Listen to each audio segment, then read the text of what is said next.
Hey guys, welcome back to another episode of the Bluewater Cruising podcast. I'm excited today to be here with Derek. He is the captain and a member of the sailing vessel Bully crew. They're in the Pacific Northwest right now. I've got great plans to go down to Mexico, I think, later this year.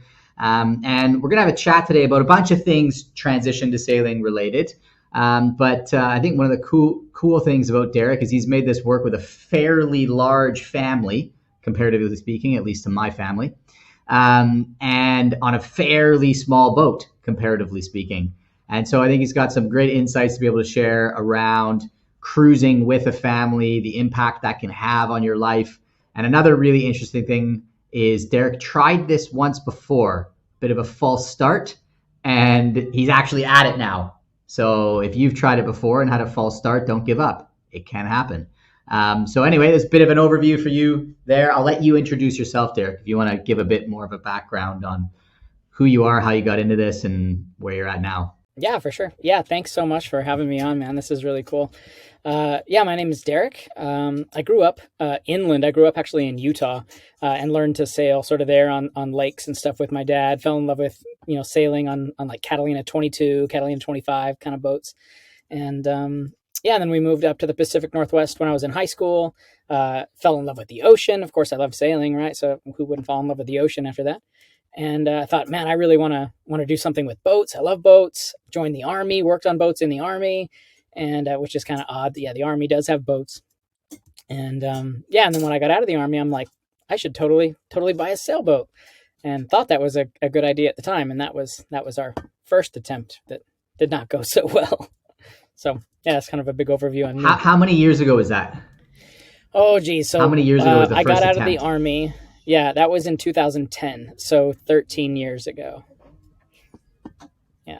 Okay, cool. So boats have always been there for you, like since you were younger. You've been into boats.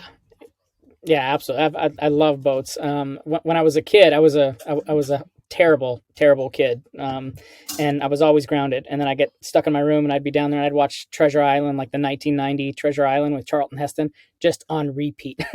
And so I loved pirates and boats and stuff like that. It's pretty stereotypical, right? But that was me. And then there's a story. I actually wrote about it in a blog post or something somewhere. We went out sailing on a lake, and it was sort of a camping trip, kind of a sailing trip. We stayed overnight in this little cove, anchored back in this cove. And I woke up in the morning, and my dad was out sort of on the stern pulpit, and he's grilling bacon. And so I wake up to this sound of like water just sort of brushing against the hull, bacon crackling, and I could like smell it. And I mean, it was like this whole ambiance, right? I go outside and just peek my head up. It's chilly. There's mist on the water. And I thought, I'm going to do this forever. So, yeah. Awesome. That's a great story. That story gave me chills. Just the ambience and everything. That's great. So I've got a question for you. I want to touch on this later. I want to get a bit more into the background, but it just came up immediately. So you've been into boats and sailing your whole life, sounds like. What about your wife? So my wife, prior to me sort of saying, hey, I think we should get on a boat, she had never, I don't even think she'd ever been on a motorboat, like maybe a canoe. She got on a canoe at some point. That was it. So when I first said it, obviously I was sort of met with the, you want a what? And, I think most guys that are doing this can relate to that moment. But so that was all of her experience. Yeah. Okay. Yeah. And I'm glad you shared that, because I think some people think there's generally, in my experience, if there's a couple or a family doing this, one of the partners is the one that's had the dream forever. Not always the man. Frequently it tends to be that way. I'm not sure why. I haven't got to the bottom of that. But then the other partner is kind of playing a bit of catch up. And I'd be curious to know, in your experience, how you guys worked that out and how you kind of navigated to get on the same page to make it happen for you guys. Well, I mean, that sort of pushes me to share the story of what happened the first time. And I don't want to get too much into the nitty-gritty details of it, right? But essentially, it didn't work the first time in my first marriage. I got out of the Army, thought, hey, let's do this. It seemed like there was a lot of sort of back and forth support with it. Like, okay, let's try it out. And very quickly it turned into probably just a combination of things that resulted in it falling apart. One being maybe a lack of specific communication. I think there was general communication, like, yeah, we're going to move on to a boat, but we didn't really get into, how big of a boat, how long are we going to do this? What's our goal in doing this? What's it look like with the kids? We didn't have any of the specifics down. It was just sort of big picture. Yeah, we're going to get on a boat. Right. So that was not good. And then it ultimately fell apart. It only took a couple months before it didn't work. And all of those things were factors. The second time around. So you actually bought the boat. You had am I right in that? You didn't figure out the specifics. You had the dream of, hey, we want to go buy a boat and go cruising. You bought the boat and then you were like, maybe we should figure this stuff out. And in the process of figuring it out, it fell apart. Yeah, it was it was really bad. So we got to Washington State after ETSing out of the Army, got here, thought that we were going to be able to get a loan for a boat. And it turns out all the boats we were interested in, because they were older monohulls, there isn't a bank on the planet that's going to lend for a lot of them that are older than 20 years, right? Or it's very difficult to find those loans. And so we couldn't get the loan. And I thought, oh my God, I've got to figure out how to pay for this, either cash. And so I had a grandma who was like, hey, I can give you some money. It's not a lot, but some to help you out. And so we're like, oh, I'm kind of uncomfortable with it. We're like, all right, grandma, I'll pay you back, kind of thing. It's real bad. And even that, we couldn't get a boat for that money, or even like put some down and then the person carry the note, kind of a thing. We couldn't even get that. So we ended up settling for a $5,000 Islander 32 Wayfarer, which is a really small monohull. and it was five of us. So, because the kids were 5, 3, and 1. And I mean, as I tell this, I'm like, I'm hearing it going, what was I thinking? But, that's hindsight. So, and then getting on the boat, I mean, it just turned into, it was just a nightmare. So like I said, I don't want to deal too much with the details. Second time around, I had all of that sort of carried with me, like, how can I not repeat that in every way?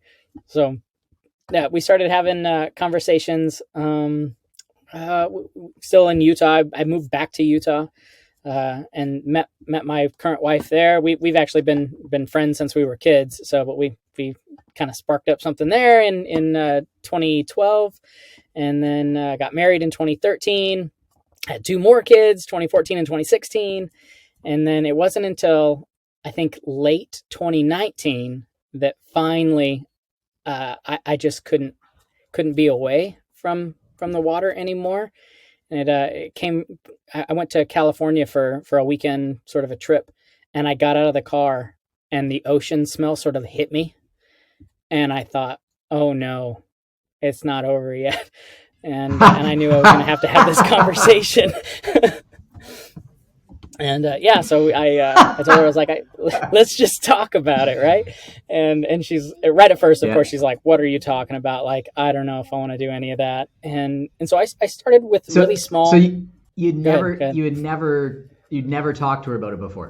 No, so prior to that, I had sort of blamed the boat and the ocean for everything that happened in my family falling apart. It was that. Right. That was the fault. And so I got rid of everything that I could find that was nautical. I got rid of all my nautical movies. I threw Captain Ron away. So all of this stuff. And how do you throw Captain Ron away? I know, sacrilege. So I'm sitting there in our house in Utah, like one of the most landlocked places ever. And all of a sudden, like the bilge pump alarms in the house started going off, right? Like I was leaking really, really bad. Like all of a sudden salt water in figuratively starts pouring in to my life again. And it started, with silly little things. I paint too. You mentioned I was a musician. I do a little bit of painting. I painted this picture of sort of a ship, and I didn't think about it at the time. And then I had a mug that was like my favorite mug, and it said, keep calm and sail on. Didn't think about that at the time. And then all of a sudden I started to notice all these little things. I thought, oh goodness. And so long story short, it eventually all came flooding out. And here's my wife like, oh my gosh, I married, an ex-pirate who wants to get back to the ocean. She's probably wondering, what have I done? And, but I did it in baby steps to help her sort of come along with it. Because I knew that the last time it was like, this is what I want to do. Are you into this? Oh, good. You are. Great. Let's go. And that didn't work. So the baby steps really were, we started off, we bought a little dinghy, a little sailing dinghy, and took it out to the lake. And it was kind of fun, and she was like, okay with that, I think. And then we bought a Catalina 22 and sailed it around the lakes in Utah. And that was fun. And I sort of just would throw little hints like, yeah, it's kind of like this, but imagine a much bigger boat, and imagine all our stuff was here with us, and just little things like that. And she ended up just falling in love with it too. So, but it took a good, year and some change. Okay. That's not that long actually in the grand scheme of things. Yeah. A year and some change. You mentioned a couple of things earlier just in what went wrong, which was you had the dream, but none of the specifics of the dream you hadn't discussed them. You weren't clear on the vision. You weren't clear on where you wanted to go. You weren't clear on, what you wanted to do, why you were even doing this. And so I'm assuming you had those conversations then this time before you bought the boat and started going. Yeah, for sure. Like we knew that one of the biggest conversations we needed to have was what kind of boat. Because there are a lot of different kinds of boats out there with a family our size, 5 kids. We needed a boat that was going to be comfortable and able to do the job that what our cruising goals were. Initially, I think it started out, the cruising goal was just to get to warm water and experience sort of stereotypical cruising, right? And get down there to, Mexico or the Caribbean or something like that and sail around and have some fun cruising, whether it's a season or two. And we sort of set a little bit of a timeline initially, like, hey, let's plan this. And in the next 5 years, we'll do this. And then 5 years became 3 years, 3 years became 2. And before we knew it, we were like sort of just ready. And it happened. The two of us sort of that we came to that at the same time. It wasn't like I was really ready and she wasn't, or vice versa. That timeline kept getting shorter, and we were both on the same page with it getting shorter, in a really cool way. And the timeline got shorter, not because time was going by, but because you were like, hey, we want to do this sooner. We want to do this sooner. We want to do this sooner. Yeah. And I don't know. I don't remember exactly what it was that sort of kept upping the time, but because initially, like I said, it was a really far out sort of a plan, like, hey, let's do this in 5 years. And then as we talked about it and as we sailed around, on the lakes and stuff, it just seemed to kind of push itself up. And at some point in time, we were like, why don't we just sell this year? The housing market was great. Right. It was right at the end of mid 2021. And so the housing in the US was just going nuts. And I thought, we're going to get the most out of it right now. Let's do it. And yeah, we did. If you could pin it down, what do you think would be the thing? Because there's a lot of people that I talk to that have they've got this 5-year time frame or sometimes even longer. And I know there's a lot of people that over time will speed that up. If you could pin it down, what do you think it was that sped it up for you? Where you felt like you thought it was going to be 5 years, and all of a sudden you were like, hey, no, we can do this now. What was the factor that changed, if there was one? I don't know if there really was one. I think it was more or less just the more we solidified that we were going to do it, then it became sort of a question of like, why are we waiting so long to do it? Right. So if we knew, hey, we're going to do this, if we didn't have now if we had a bunch of debt or possibly I don't know, so maybe other family commitments, or I really don't know what they would be. If we had something else that was sort of the thing holding us back, maybe it would have been a different conversation. But even then, it would have still just been a conversation. Like we could have still talked about it and figured it out. Nothing. There's very few things that are really showstoppers for this. It's not like this impossible thing to do. And a lot of people think about it as an impossible thing. Like, oh, we can't do that. Like, you can do it. It's just how much stuff are you willing to either part with, or how many tough conversations you willing to have, or how many, whatever, whatever the thing is, but it's not impossible. I think there's a really key point you're bringing up here, which is this idea of this tipping point where you get somehow you get to this point where it becomes possible, where it becomes, hey, this is the thing we're going to do. But up until that point, it's like, this is a dream. Maybe we can do it. Maybe we can't. So for you, do you have an idea of what that tipping point was? Like, what was it where it went from, hey, this is a dream, to, you know what, this is possible and we're going to do it? What did you need to know? Or maybe it's not a no. What did you need to not be scared of? I think for us, like many people, money was a big thing, right? If you can't afford it, that's tough. But I remember there was there was a video that came out years ago. What was it called? Ice Blink, and it was about the Martin family. This family wanted to sail around Iceland, and if I'm not mistaken, I think their daughter is still out sailing around. She's got her own YouTube channel and stuff. But in this little documentary that came out in late 90s, early 2000s, I remember the dad in the video said, he goes, look, there's a lot of people that like to go camping, and they go to all these beautiful places, and some people do it in a multi-million-dollar RV, and other people do it with a tent and a backpack. And you're going to see the same places, and your feet are going to touch down in the same spots, and you're going to do it from much different budgets. And I thought, wow, like there was something that was sort of freeing, right, for me, because I loved camping and all that stuff. So I totally related with it. And I thought, okay, I don't need this multi-million-dollar yacht. And I get flack from all of you catamaran guys, because I don't need a catamaran either. I definitely can do this on a monohull. But it really is, it's a mindset. Everything is a mindset. And if you can get over perhaps yourself, you can do so much. We probably never thought we could live with 7 kids in a 47-foot monohull. And interestingly enough, once we got here, the whole dynamic of even the family changed, like the way that we talk with each other, the way that we eat dinner together, the way that, even school, like because we were already homeschooling. So that wasn't really a barrier for us, but even our homeschooling dynamic sort of changed with how people are helping each other and interacting with each other, and older kids helping the younger kids. And it was just something that didn't happen in a house. In a house, everybody was in their room or in their spot, right? Mm-hmm. And it was like sort of these weird, invisible lines that you didn't cross or whatever. And in the boat, it's like all of those just sort of disappeared. And I don't know, it's still small sometimes, but small's in your head, right? So it gets really big after a while. I think you touched on a ton of stuff there that I love. One is that, it's a mindset thing. Fundamentally it is. And I think that's the tipping point. The tipping point is getting out of your own way and getting into the mindset that's going to make it happen for you. And you nailed another amazing point, which is there's so many different ways to live this lifestyle. I mean, I think the whole whatever catamaran monohull thing, I don't really care at the end of the day. To me, it's like, if you want to do it, do it whatever way you need to do it to make it happen. And I mean, I love that. And I love that you guys are doing it with a family of 5 on a 47-foot monohull. It's amazing. I mean, I think that's so cool. And that works for you, that's like, that it works for you, because that doesn't work for a lot of people. There's some magic sauce that you've come up with to be able to make that work.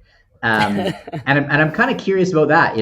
I'm curious about, because putting 5, a family of 5 into a 47-foot boat, there is without the right preparations or the right kind of context around that could be, for some families, a recipe for nuclear winter.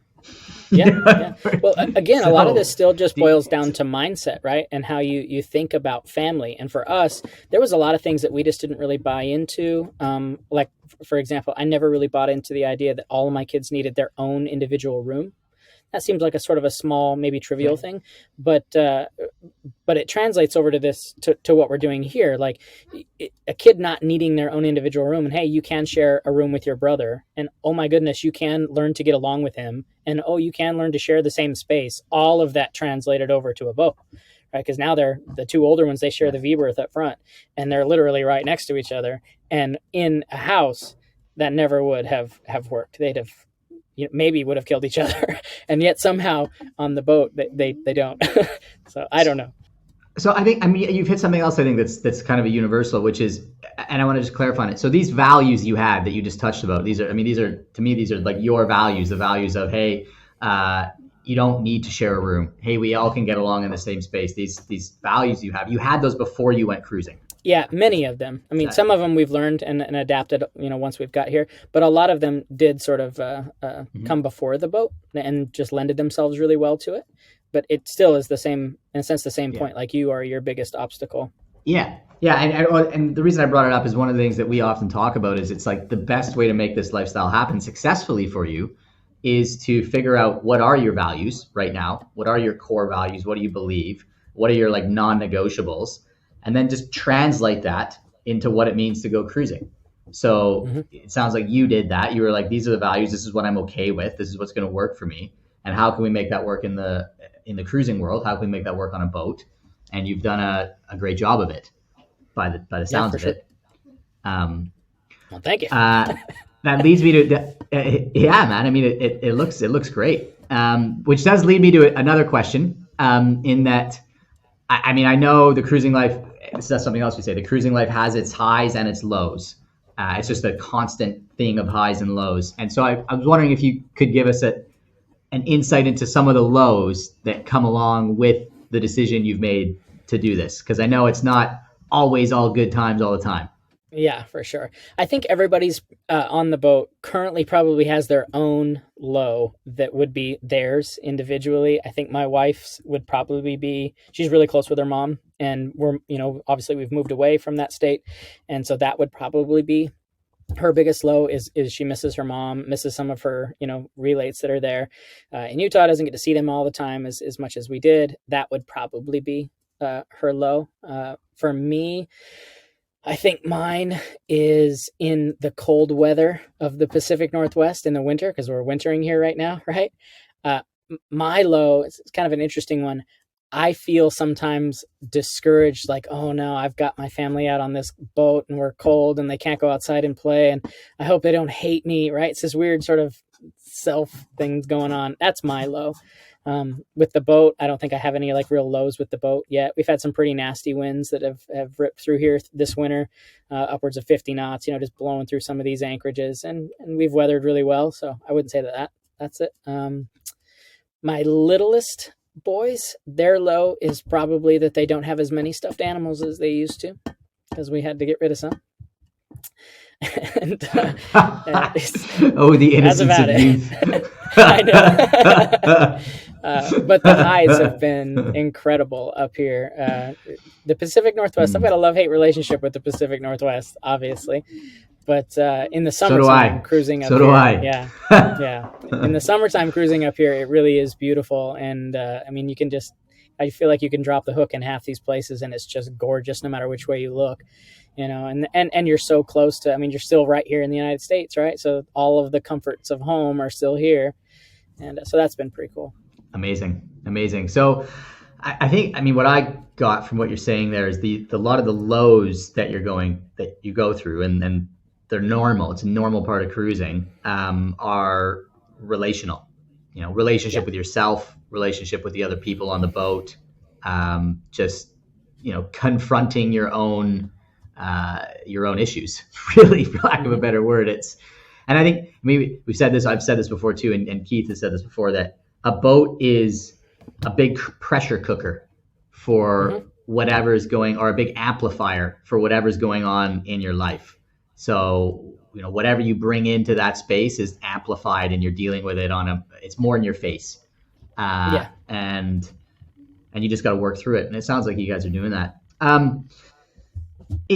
want to kind of go down, because you brought it up, the Pacific Northwest, and I love I'm from the Pacific Northwest. I'm from Vancouver, and I also have a love-hate relationship with it, in that the cold is insanely frustrating, but it's spectacular. And some of the best scuba diving, some of the best cruising I've ever done is in the Pacific Northwest. And I know you want to go south. And I'm just curious, had you thought about going north? Oh, I went north in 2010, sort of around that same time period where we were, looking at buying at the last boat. I went north on a commercial salmon boat. We did some commercial fishing up in Alaska, and beautiful, beautiful, but cold. And maybe I'm just a giant baby. I'm just gonna throw that out. Like, I do not like being cold. And for me, like, so much about cruising for me was my love for the ocean. Like, I love the sea. I love being out on the sea. I love standing on a beach looking at it. I love jumping in it. Like, all of this is this weird ocean infatuation, I guess. And to me, here in the Pacific Northwest or in Alaska or north or whatever, the water it's so cold that you almost feel like it's mean. It's a really weird way to put it, but I don't want to jump in it.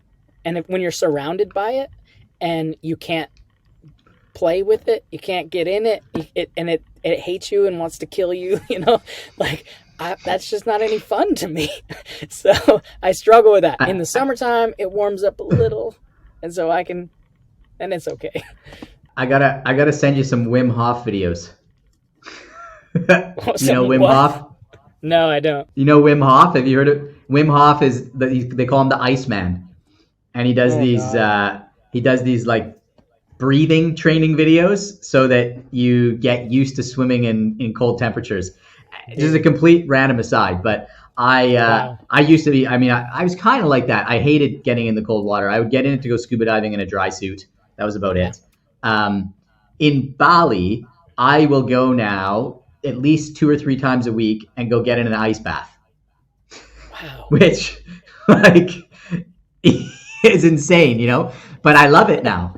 And we were back in Canada in July of last year, and I went swimming in the ocean every single day. Woke up in the morning and just dove in and went swimming. I love the cold. Where at exactly? Just in Nanaimo, off Nanaimo, Vancouver Island. Yeah, so that's funny. If you're coming up here, if you're going to cruise up here, people should know, if you go north of us, right, up into Desolation Sound, the water significantly warms up as you go north, which makes no sense, right? Yeah. But in Puget Sound, it wants to kill you if you get in it here. It's cold. It's cold. It's totally cold. Yeah. Anyway, if you want to learn how to tolerate cold water better, Wim Hof's the guy. Okay. Complete random aside. So I wanted to kind of bring it back. I think like, what would you, if you were speaking to a family, a young family that was going to be starting cruising or thinking about starting cruising, if you had 1 or 2 or 3 tips or suggestions based on the transition, the experience you guys have had, what would you want to tell them to do? Definitely go get a dinghy and sail around and flip it over and enjoy sailing. Learn to love sort of the excitement of sailing, because that's a big deal. Like, even now, my wife still doesn't love when the boat heels over a little too far, right? So if you can have some of that experience sort of under your belt in a nice, safe environment, like a little lake, and you go sailing or something like that in a little dinghy, do that, flip it over a bunch, learn to love sailing, or see if you like sailing. You might not even like sailing. I don't know. So there would be that. If you do, possibly then have some really honest conversations about what it is that you're wanting to do. It's because it's not just, oh, we want to go sailing. Oh, we want to go cruising. Those are way too broad. So having really honest conversations that are a little more specific, like how long, even if you don't know, like, oh, I want to try it for at least a year. So that your spouse or whoever, right, they know, like, oh, okay, you're thinking that this is going to be longer than a weekend trip. And then what are you willing to give up, right? Like, have some of those honest conversations about what you're probably going to be giving up. Now, don't let all the crazy out at once, because you do have to give up quite a bit, to depending on, I guess, maybe your budget or depending on the lifestyle that you want to live. But at least be honest about it with yourself and other people. So maybe those things. Yeah. And then see if there's some people out there that are willing to let you on their boat, a bigger boat, and see if you like that too. Amazing. I like that. I love that question. What are you willing to give up? I think that's because you it's a change. Any change, you're giving up something in order to to get something else, but you've got to be clear about what you're prepared to give up. And I think for most people, they're giving up things they don't want to do anyway anymore. Yeah. They're just kind of attached to doing the same thing. And so much of the stuff that we gave up, I never would want back, you know. And even now, like my wife, she mentioned her thing initially was she was a little worried about the space.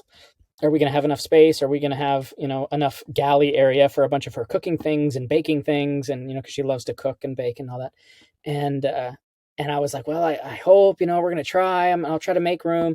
And now that we're here and we've learned how to use some of these little nooks and crannies pretty wisely and stuff, she thinks back on how much space we had in the house, and she doesn't want to go back to that. She goes, oh my gosh, that was so much to take care of. That was so much to clean. That was so much we had things in drawers that I didn't even know where they were. And like, she's like, now I know where everything's at, and this is my area. And she's like taking this ownership over it. It's been a really cool thing for her. So yeah, a lot of the stuff that you give up, after you give it up, you realize like, wow, I'm really glad I don't have that anymore. Yeah, that's another really great point. I think it's something that we've touched on before too in our courses is you don't know where this is going to take you. I think a lot of, and I love what you said before, which was essentially like, get definite. You know, the idea of oh, I want to go cruising isn't enough. It's like, okay, define what does that actually mean. And one of the important things I think you brought up there was define a timeline. Because I've yet to meet somebody who's gone cruising on I'm going to go cruising for the rest of my life plan. There's always some definite, there's some more detailed definition around that. Okay, it's going to be a year that we're going to try this and see how it goes. And I've met many people that have started it that way and have ended up cruising many years, decades. But it always starts with something very definite and defined. So yeah, I like that. And then you don't know where it's going to go. You don't know. I mean, I think you brilliantly illuminated that, where you had, you know, your wife's like, I don't want space anymore. I'm sure she wasn't thinking that before she got on the boat and did this. No, absolutely not. Super cool. So what is next for you guys? Can you give me a sense of I know like we don't know what's next, and we make this transition and it just kind of comes, but I know people do have plans. What do you got in store? Yeah. So we've been refitting the boat while we're here in Puget Sound. We didn't leave last summer to head south, just because we didn't feel like the boats were 100% ready. Now you can always make the argument that, you know, what's 100% ready? You're never going to be 100% ready, whatever. But we were going to kind of winter here, get some basic projects done that we knew we needed. We upgraded our batteries from lead acid to lithium. So we got a new lithium system, which is awesome. Deals with all my power hungry children. They're always plugging their stuff in. And then, let's see, what else did we do? We needed both of our four sails needed to be replaced. They were hammered. So we replaced those. We put hard rails around the boat. So we replaced the top lifeline with an actual wood rail, which has been pretty cool. It's a little sort of a safety thing for the kids. Getting solar panels, hopefully in the next, 2 months or so. I haven't got them yet because, well, they're worthless up here because the sun doesn't shine in the winter. And then in August, at least we think August, we've heard that that's basically the best possible weather window to go down the west coast. So we're waiting for August. We're going to head out to Nia Bay and be sitting waiting for a good weather window and then head down. From there, we haven't really made a hard, like, this is what we're going to do plan. We want to do Mexico, right? And then it's either a left turn or a right turn as we keep going south. So we don't know which one it's going to be yet. So. Okay. Amazing. So you mentioned something in there. So how long have you been on the boat now? We bought the boat in June of 2022, had it in the water because we bought it on the hard, fixed up a couple things, put it in the water in July, cruised all through the San Juans, and here we are in February, and we're still in the San Juans. So it's going to be, the reason I asked is I think it's pretty standard that, and what you've been doing over this year is sailing the boat locally, cruising it, getting to know the boat, knowing what you want to do to it before you set off on, a major offshore expedition. which I think is pretty common. And I think it's a good expectation to set. Yeah, the kids had never really done a ton of sailing. Like I said, we did, the dinghy and then that Catalina 22 while in Utah. And so we did a little bit of sailing stuff with them there. But this has been a whole other level of sailing for the kids. They've been going through some ASA stuff, online, and then we go up and actually practice it. And so that's been really helpful. But we wanted to see, if something was going to break, we wanted it to break here in the Sound, something major. And then we wanted to just get out and just, I guess, shake her down and see how she does. And I love this boat. I have a Vagabond 47, and it's an amazing, amazing boat. Big, heavy tank. Oh yeah, absolutely. That's nice. I think that's a good perspective that you just offered, because I think a lot of people often think that they make the decision to go cruising, and I mean, I talk to people every day that actually tell me this. They're like, I'm making the decision to go cruising. I'm going to buy a boat and I'm going to be cruising. Like, let's say, what is it now? It's February. I talked to actually a couple yesterday, and they're like, yeah, we're in the middle of buying a boat. We're going to be cruising by March, or April at the latest. And I was like, it's not going to happen. I've never seen anybody that has done that, but again, this is this idea of, I'm going to go cruising, I'm going to buy a boat, and it's going to happen, instead of taking the time to figure out, okay, let's get definite about this. What does it really mean? What are all the details we need to take care of? And I mean, I've said, like, the fastest that I've ever seen somebody go from land life to buying a boat, living on a boat, and setting off on a Bluewater Cruising passage is 8 months. The fastest. That's the world record fastest that I've ever seen. Generally speaking, the average is 18 months. So, which, I mean, you're right in that sweet spot, bought the boat, spend a bit of time. And that's honestly, I think that's a way better way to do it. It's way more relaxed. It's way more chill. It's way more comfortable. And it's not rushed. So, well, and you build up a level of confidence with the boat too. Yeah. I mean, if you take the time and you're not trying to push it, right, and get down, wherever you're trying to go as fast as possible, you really get to sort of enjoy even the prep work, which I have never really been a huge fan of, right? Like, that's probably part of what happened 10 years ago or whatever. But getting on the boat, realizing, okay, we're not going to make this first season down there, wintering here, all of it has been just this giant, like, slow down and against my will, slow down, like, oh, okay. And that's been really good for even me, right?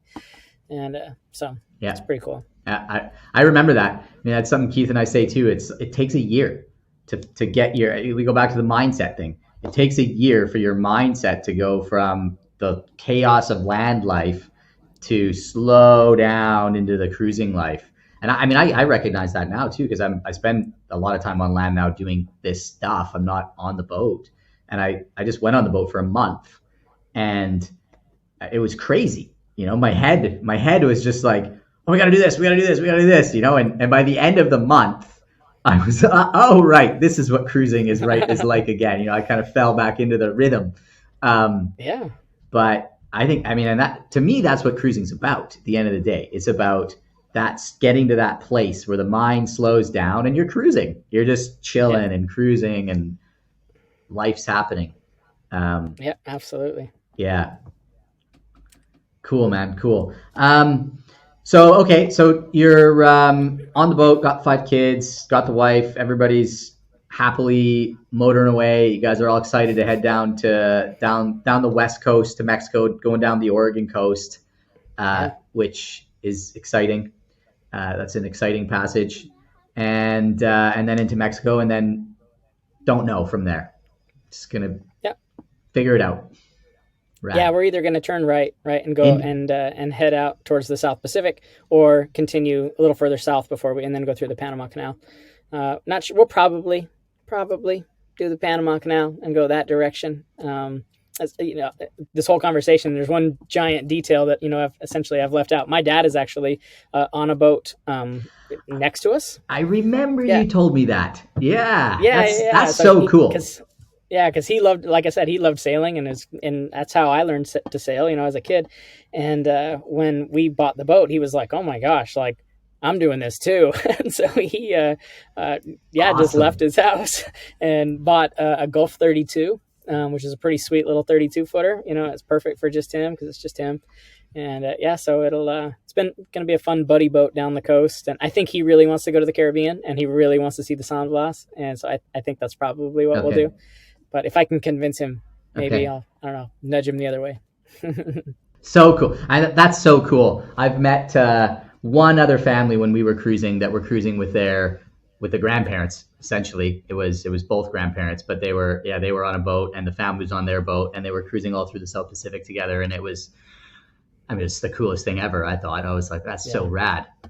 So yeah, man, you're blessed to be able to experience that together. That's going to be an amazing adventure. For sure. Very cool. One last thing I wouldn't mind having a bit of a quick chat about is you brought up the boat. You're on a Vagabond 47. Yep. And let's just to put it into context, as we talked about your family, you've got a larger family. How do you find the space on that boat for a family of 5? And what are some tips and tricks that you may have developed that you could share for families that are moving on to whether it's a small a monohull like that or onto a catamaran or whatever? It's kind of all the same at the end of the day, learning how to get along in a smaller space, and how have you set the boat up and things like that? Yeah, a few things. Probably first and foremost, like a lot of the other topics, right? You are the barrier. It's in your head. Space is in your head. If you've got enough room to stand up, maybe sort of turn and not bump into anybody, you got a lot of room, believe it or not. And the reason I say that is sort of how I helped nudge my wife in this direction when we were still in the house, because we had a fairly large house where we were at. And I told her, I said, when we wake up, I go to my little areas. You kind of have an area that you go to. If you really counted the square footage of the space you occupy in the home, it's a very small amount of space. Like you go and you sit and here's your chair, or we might go into the kitchen, or I go over here to the living room, but it's like, we're not occupying all of this space all the time. Like we really don't need it. And so that's sort of number one, like it's in your mind. The second thing maybe being that once you're in a space and you kind of have let it kind of sink in like that this is where we're at, and you sort of begin to adapt to it, it will blow up. It feels much bigger. And so I don't know, maybe this is just an extension of the first point, but I remember being in a house, and when the remote for the TV was like on the other side of the living room, it was like, oh my gosh, it's maybe like way over there. Where now the remote for the TV, like it might be just on the other side of the table, and I don't want to have to reach for it over there. And that's just a giant, you're getting my laziness right here, but it goes to show that everything is relative. Like, if I think about how big the house was, I'm like, oh my goodness, I can't believe I got up to get the remote all the way over there. So yeah. And then our boat, at 47 feet, I remember we paced out the house when we were still living there, and our house was only, I think, 43 feet long in one direction. And I'm like, the boat is technically longer than our house. And then I started looking around all the other houses, even some of the big houses. I'm like, shoot, none of them are 50 feet long. Like, all right. So, and that was part of it. In terms of how we sort of laid the boat out. So we've got 3-ish cabins. I don't know if you'd call the quarter berth a cabin. You can actually, I don't know if you can see it. It's kind of behind me here. That's the quarter berth on this side. My daughter's in that one. The 2 oldest boys are up in the V berth. The youngest boys are right in the main salon. So if you know the layout of this boat, you can Google it. Right in the main salon on the port side, we've sort of just built some bunk bed sections for them over there. And they seem to love that. They're young enough that they're sort of always in your business anyway. So why not put them right there in the main salon? That was sort of our thinking. The older boys needed a little bit of their own space, but again, I wasn't going to subscribe to this idea that they need to have this, locked private area. Like, we're a family and we don't got a whole lot to hide from each other. Hopefully nothing, right? And it's all good. You'll be fine. And yeah. So, and then we've got the stateroom that's in the stern of the boat. So it's pretty good. Very cool. Very cool. And the biggest piece I took out of that again is the idea of what do you value? and it's really clear to me that your guys' values, you value ease of function over a massive amount of space. Like, yeah. And having a smaller space is okay for that. There are some people, and this is the beauty of cruising. There are some people, like we've got a couple of people in the course right now, that's their values are the exact opposite. They want space. They want a space for every single one of the kids. And that's their values, and if you've got the budget to support it, then great. But if you don't, you want to go cruising, then you got to take a good hard look at your values, and see if you're maybe people willing change to sometimes shift too, them. like you might change. There's nothing wrong with changing. Like we change all the time. Yeah. Somebody, if I get corrected on something and I'm not willing to at least think about it, like, maybe I'm wrong. Like there's nothing wrong with change. Totally. Yeah, absolutely. That's a really good point. Nothing wrong with change at all. On that point, one of the things that we talk about in the course that we do is our mission is to help people go blue water cruising, and to successfully go blue water cruising. And the result of that is like, why? Why do people want to do this? And what we find, what we've kind of boiled this down to is people want the freedom to transform their lives and create a new sense of meaning and purpose in their life. I'm wondering if you resonate with that, and if you do, what is that? Have you found that, or that sense of meaning and purpose? Like, what does it represent for you now? What's the mission with cruising? The freedom aspect of it is definitely part of it. I don't think I've ever met anybody on a sailboat or in any sort of a lifestyle similar to this, even the van, type people or folks that are just out and about. Like, the freedom is a big part of it. You want to feel free to go where you want to go, sort of kind of when you want to go there, not have any of these, I don't know if you'd call it restrictions or whatever. There's a sense of freedom to, like, I own my own boat and I'm going to sail that direction, and that's where the adventure is going to happen. Right. Like, so that's part of it. And for me, I don't know if it was like trying to find any sort of, deeper meaning or anything like that. For me, it was more the feeling you get it was that feeling I got on the lake as a kid, poking my head out of the boat and sort of seeing this new scenery, and then the smells and the sights and the feel, everything that came along with it. I thought, wow, it was incredible. But if it happened every day, then it's like, oh, okay, I needed something new. And for me, the boat was a way to always keep sort of the front porch and the view off of it new. And that was why we did it. Yeah, I mean, I think that totally answers it. To me, what I hear in that, and I hear this from a lot of people, is it's this call to adventure. Yeah. And you answered the call to adventure. And that is there's a massive amount of purpose and meaning in that. And it's like, that's the call to adventure is to me, it's to step into the unknown. And that's really what cruising is all about. I mean, that's exactly what you said. You're going to change, like that view is constantly changing and different. And that's the unknown. What's it going to be tomorrow? And I think that's to me, Shameless.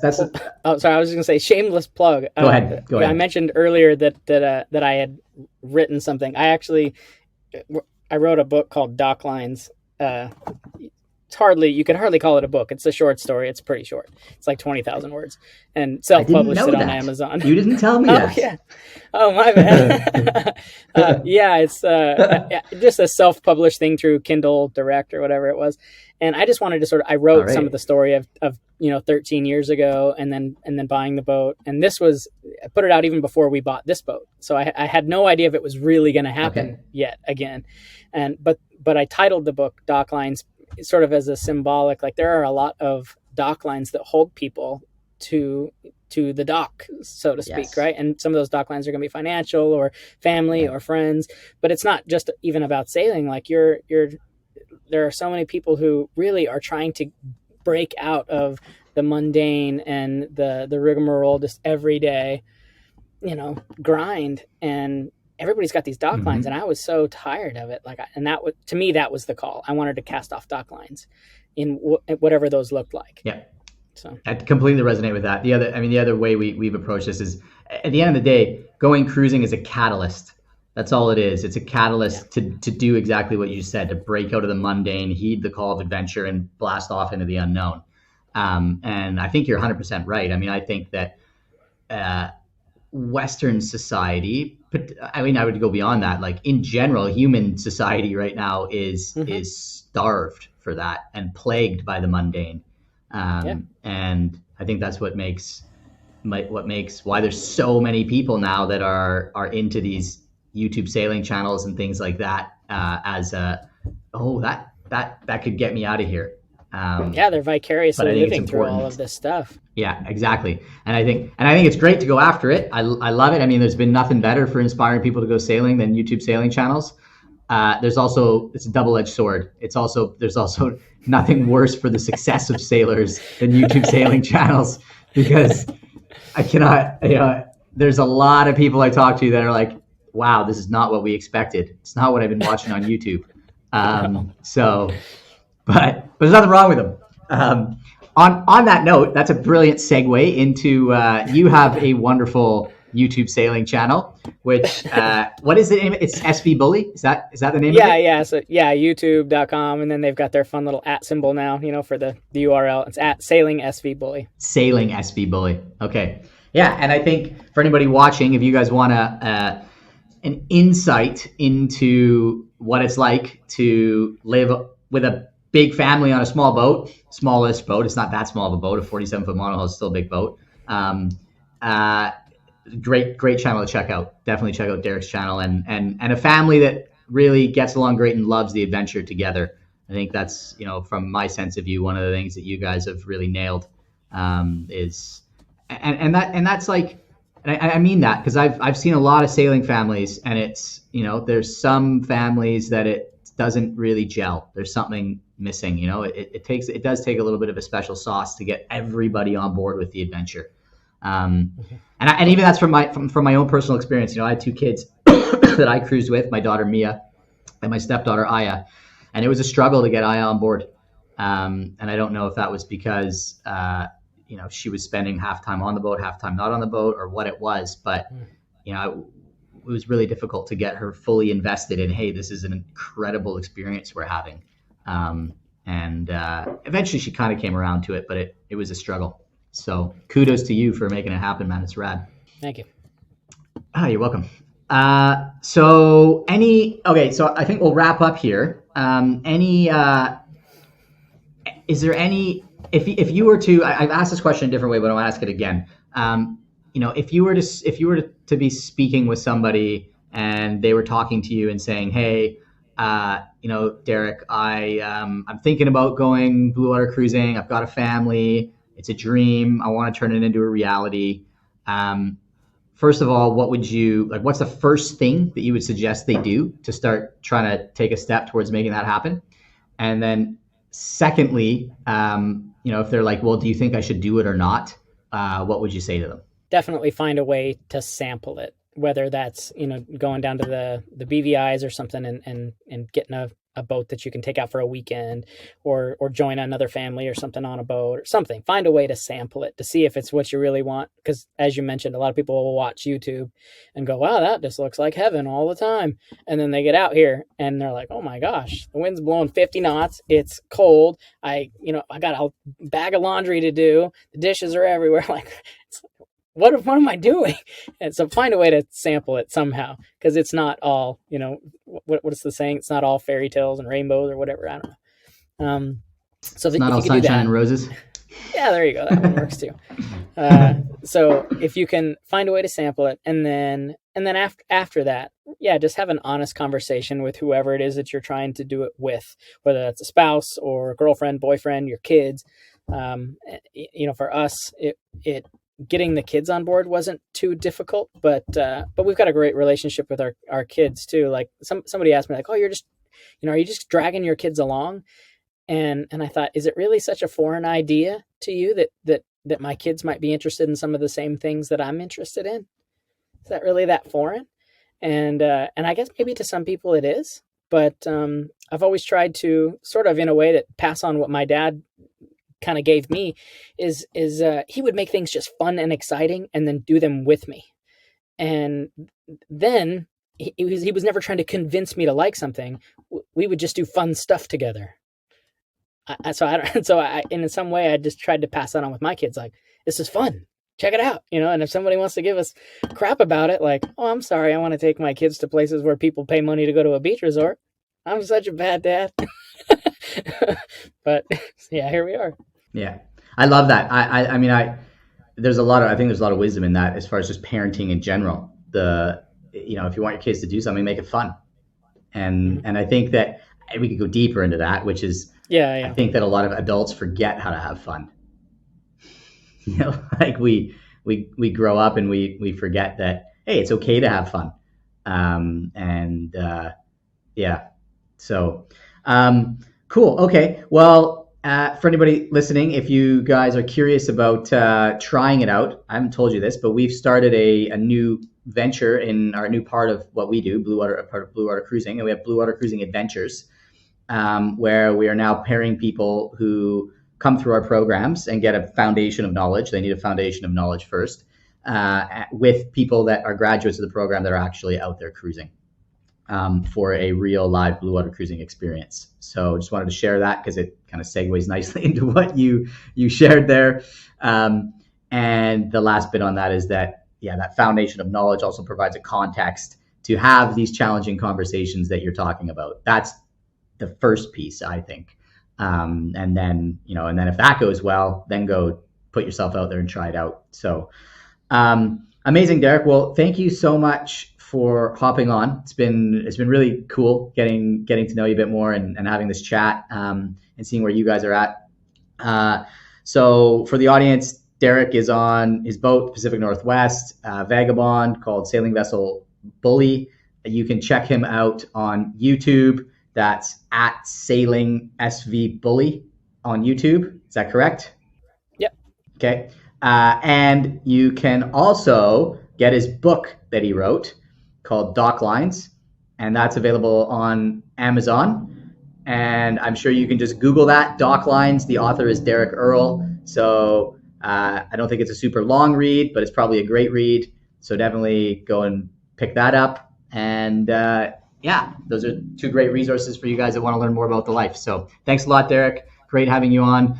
All right. Thanks, guys, for watching this episode of the Bluewater Cruising podcast. Again, it was great to have Derek on the podcast. If you're interested in learning more about what we do at Bluewater Cruising, go to www.bluewatercruising.com.